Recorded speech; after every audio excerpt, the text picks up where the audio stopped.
ನೋಡಿ ಕೋರ್ಟಲ್ಲಿ ಏನಾಯ್ತು, ಕೋರ್ಟಲ್ಲ ಅವರು ಬಹಳ ದೊಡ್ಡ ಷಡ್ಯಂತ್ರ ನಡೆದಿದೆ. ಇದೊಂದು ದೊಡ್ಡ ಷಡ್ಯಂತ್ರ. ಇದು ನಾನು ಯಾರ್ದು ಅಂತ ನಾನು ಹೇಳುದಿಲ್ಲ. ಇದೊಂದು ದೊಡ್ಡ ಷಡ್ಯಂತ್ರನೇ. ವೆಲ್ ಪ್ಲಾನ್ಡ್ ಸ್ಟ್ರಾಟಜಿ ಮಾಡಿ ಮೇಲೆ ಕಪ್ ಚುಕ್ಕಿ ತರಬೇಕು ಅಂತ ಹೇಳಿ ಪ್ರಯತ್ನ ನಡೀತಾ ಇದೆ. ಯಾರ್ದು ಏನು ಅಂತ ನಾನು ಇದನ್ನು ಮಾತಾಡಕ್ ಹೋಗುದಿಲ್ಲ. ಯಾರದೇ ಆಗಲಿ ತೇಜೋವಧೆ ಮಾಡೋದು ವರ್ಷಾನುಗಟ್ಟಲೆಯಿಂದ ನೂರಾರು ವರ್ಷ ಸಾವಿರಾರು ವರ್ಷದಿಂದ ಬಂದಂತ ಪರಂಪರೆನ ಹಾಳು ಮಾಡಕ್ಕೆ ಹೊರಟಿರುವಂತದ್ದು ಒಂದಿದೆ. ಈಗ ನಮ್ದೆಲ್ಲ ನಂಬಿಕೆ ಇದೆ. ನಾವು ಧಾರ್ಮಿಕ ಇಲಾಖೆನ ದತ್ತಿ ಇಲಾಖೆನ ನಾವು ನಡೆಸ್ತಾ ಇದ್ದೀವಿ.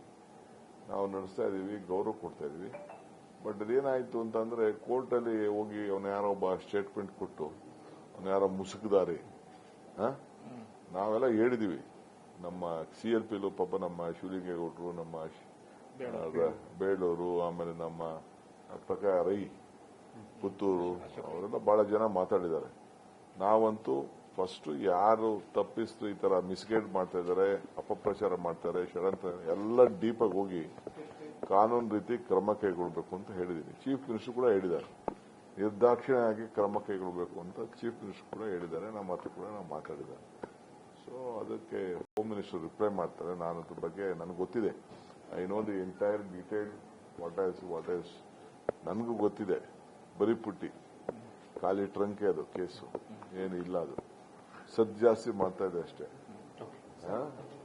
ಅದಕ್ಕೆ ನಾವು ಹೇಳಿದ್ದೀವಿ.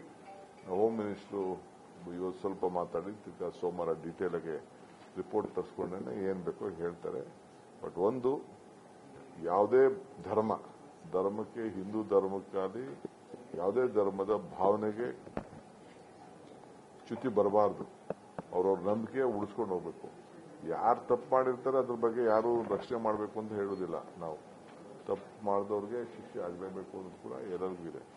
ಏನು ಇಲ್ಲದೆ ಇದೊಂದು ಕ್ರಿಯೇಷನ್ ಮಾಡಿದ್ದಾರೆ, ಅದು ಕೂಡ ನಮ್ಗೆ ಅರಿವಿದೆ ನಮಗೆ. ಬಟ್ ಕೋರ್ಟಲ್ಲಿ ಇದ್ರಿಂದ ಇದೊಂದು ತನಿಖೆನ ಸ್ವಲ್ಪ ಸೀಸನ್ ಆಗಿ ಪ್ರೊಫೆಷನಲ್ ಆಗಿ ಮಾಡಲಿ ಅಂತ ಮಾಡಿದ್ದಾರೆ. ಮೀಡಿಯಾ ಏನ್ ಮಾಡೋದು, ಮೀಡಿಯಾ ಮತ್ತು ಸೋಷಿಯಲ್ ಮೀಡಿಯಾ ಇದು ಯೂಟ್ಯೂಬರ್ಸ್ ಅವರೆಲ್ಲ ಅವ್ರದೇ ಆದಂತ ಒಂದು ವ್ಯಾಖ್ಯಾನಗಳು ಮಾಡಿದ್ದಾರೆ. ಅದರಿಂದ ನಾನೇನಾದ್ರ ಬಗ್ಗೆ ಕಾಮೆಂಟ್ ಮಾಡಕ್ ಹೋಗುದಿಲ್ಲ. ಸೊ ಬಹಳ ಅನ್ಯಾಯ ಅಂತೂ